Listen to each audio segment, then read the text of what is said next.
Was Gregory Hofmann one of the bigger disappointments of the Blue Jackets season? We're going to be talking about that today, as well as looking at what went wrong with his tenure in Columbus and looking at how the Blue Jackets can avoid this kind of thing happening again. All that today on Locked on Blue Jackets. Locked on Blue Jackets, your daily podcast on the Columbus Blue Jackets, part of the Locked On Podcast Network. Your team every day.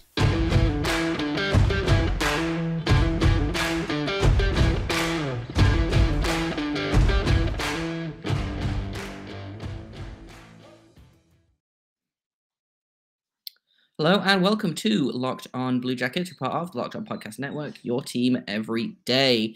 I don't know if you can hear my dog whining in the background, but he is not the host of Locked on Blue Jackets.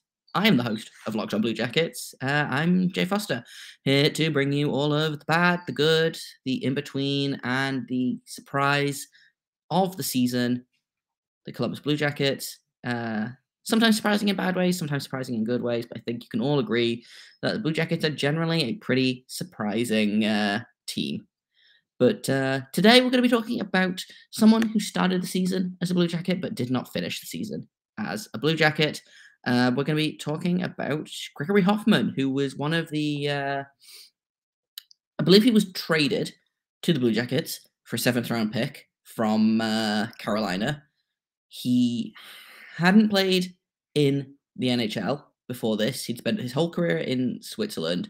It was a big thing that he was coming over to the NHL at the age of 28 to make his debut. I think something else that's important to note as well is just before he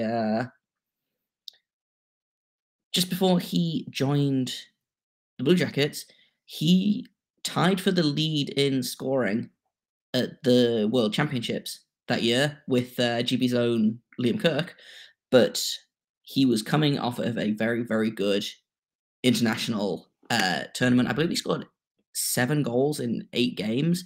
He scored six goals in 8 games for Switzerland before joining the Blue Jackets.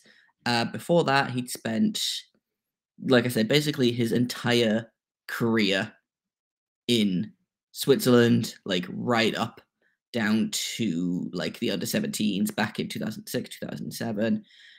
So it was a big deal that he was coming over, and everyone was like, man, is he going to be the next Artemi Panarin? And, well, I don't think anyone said that seriously, but there was a lot of but what if, though? Unfortunately, he was not the next Artemi Panarin. Gregory Hofmann had not the best scoreline with the Blue Jackets. He played 24 games, had 2 goals, 5 assists for 7 points total before leaving. He went back to Switzerland for personal reasons, I believe, at the kind of the quarter mark of the season, and then he was gone for a little while, and then they were like, yeah, he's not coming back. He's staying in Switzerland. He wants to be closer to his family. He wants to play in Switzerland, which is all fair enough, I think. Disappointing the way that it played out. When I say that Gregory Hofmann was a disappointment, I don't mean that he, the player, was a disappointment. I think there was still something there that we could have done something about. We could have found a place for him, in the organization. But the whole situation, I think, was a disappointment. I don't even think he was that poor in his games. I think people were expecting, because people are used to, guys like Kaprizov coming over, guys like Panarin coming over after playing, 7-8 years in the pros, or however many years they played, and then just dominating over here. And people were like, man, what if Gregory Hofmann does that? And when he didn't do that, I think a lot of people were like, man, this guy's a bust, which is not necessarily the case. I think you can be in between, legitimate superstar player and total bust. And I think that's probably where Gregory Hofmann was going to land. He wasn't super dominant even before joining the Blue Jackets. He was pretty much a point per game player since he was at HC Lugano in 2017-18 and again in 2018-19. Then he went to EV Zug for 1920 and 2021. He was a point per game player in all of those seasons. He had in almost all of those seasons, had 39 points in 45 games, then 51 points in 50 games, 47 points in 50 games, 41 points in 36 games. So he wasn't like bad by any stretch of the imagination, but I don't think he was game-breakingly good in the way that, Artemi Panarin and Kirill Kaprizov are. So I think that was just the hype didn't live up, which I think is the dangerous part of hyping players. And I think that was a similar thing with Kent Johnson. Everyone was kind of disappointed by his debut because he only had 3 points in his first 9 NHL games or whatever. Sometimes hype is bad. And just because a player doesn't meet the hype, doesn't meet the expectation, doesn't mean that they're a bust or that they're a bad player. I think it just means that they are not what people thought they were going to do, which is, maybe if he'd stayed for the full season, something would have clicked. 24 games is not a lot of games. It's just over a quarter of a season. I believe he was, if not injured, then, banged up for a little while there. And then obviously going back to Switzerland for family reasons. And then I think while he was out there, he was like, actually, no, I want to stay here. It's not worth being in the NHL, being away from my family, things like that. So kind of a letdown of a situation, not a letdown of a player, I think. And so that was kind of Gregory Hofmann. In a minute, we're going to talk about kind of what he's been up to since leaving the Blue Jackets. But first, I've got to tell you all about Rock Auto, which, you know by now. Rock Auto is one of our favorite sponsors. And with the ever-increasing number of makes and models of cars, impossible for your local chain auto parts store to stock all the parts you need. But you know who can do that? Rock Auto can do that. Why would you endure pointless or intimidating questioning? Wait while the person behind the counter orders the parts on their computer. Stay at home. You have access to computers with rockauto.com, either on your laptop, on your desk, or even in your pocket. You can do it on your phone, which is really cool because it's, the year 2022 and you can do everything on your phone these days. You can save time and money when using rockauto.com. They're a family business. They've been serving DIYers for over 20 years. They have reliably low prices no matter who you are, and they have everything for every car or truck. If you need a brake part or a tail lamp or some motor oil, even things like new carpet, then you can find it at rockauto.com. All you have to do is put in the make and model of your car, and it will show you all of the parts that they have available. So go explore their easy-to-use website today to find the solution to your auto part needs. Right, locked on in their How Did You Hear About Us box, so they know we sent you. Amazing selection, reliably low prices, all the parts your car will ever need. rockauto.com. So, since Gregory Hofmann left the Blue Jackets, he's kind of been doing okay. He went back and he played 17 games with EV Zug, which was the Swiss league team that he was playing with before he joined the Blue Jackets. Had 20 points in 17 games, 11 goals. Didn't put a great showing in at the Olympic Games. Played 5 games, didn't record a point. Switzerland did not make it out of the... I think Switzerland made it to the knockout stages and then immediately lost, but he was not really a factor in those. He was a -8 in total in those Olympic Games. So, he hasn't gone back to Switzerland and suddenly become this elite player that I think people are like, man, he's one that got away. But I think something that the Blue Jackets want to look at, or potentially something the Blue Jackets should look at, is what went wrong? How do we prevent that from happening again? And how do we keep players happy, which, has been a problem basically the entire time the Blue Jackets have existed. And, the Columbus stigma aside of, it's in Ohio. That's the problem. I don't think people hate Columbus specifically because Columbus is a great city. They hate Ohio. And Columbus is just unlucky enough to be in Ohio. Sorry to everyone who is from Ohio, but that's just kind of how it is. But we haven't seen it to this extent before, but we've seen a handful of players. Dean Kukan recently announced that he was going back to Switzerland. He didn't want to be in the NHL anymore, which sucks. I like Dean Kukan a lot. I talked about this a little bit on Twitter.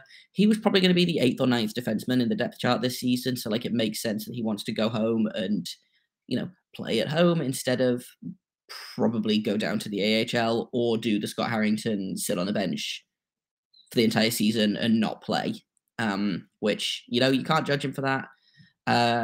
We saw it with Jacob Lilia a couple of seasons ago. He played, I think, half the season with the Blue Jackets, half the season with the Monsters, and then at the end of the season was like, right, well, I'm gonna go back to Finland. I think he was from, or Sweden, one of the two. Same thing with Mikko Lehtinen. He got put on waivers by the Blue Jackets. Instead of going down to Cleveland, went back to Finland, and then led the team in scoring for this recent World Championships, I believe. So that's, at least he's doing okay.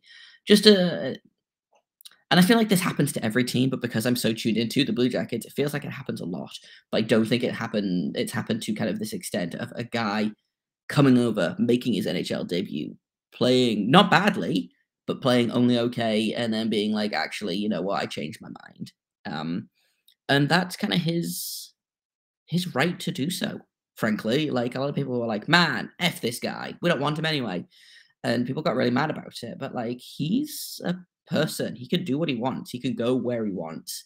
And if he doesn't want to play for the Blue Jackets, then fine. Like, honestly, I would rather he said, I don't want to play for this team anymore, and left, than pretended he wanted to be here and then didn't try, because, he would have taken a roster spot away from someone else. I know he and Igor Chinikov were kind of sharing that same roster spot for a little while. And frankly, I think Chinikov's, well, obviously, I know Chinikov is younger. I think he has a higher ceiling.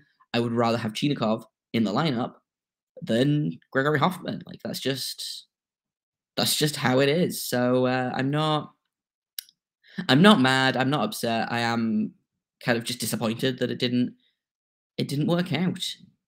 So in a minute, we're going to talk a little bit more about Hofmann specifically, and kind of if the Blue Jackets could have maybe salvaged that relationship. But that is what's coming up in a minute on Locked On Blue Jackets.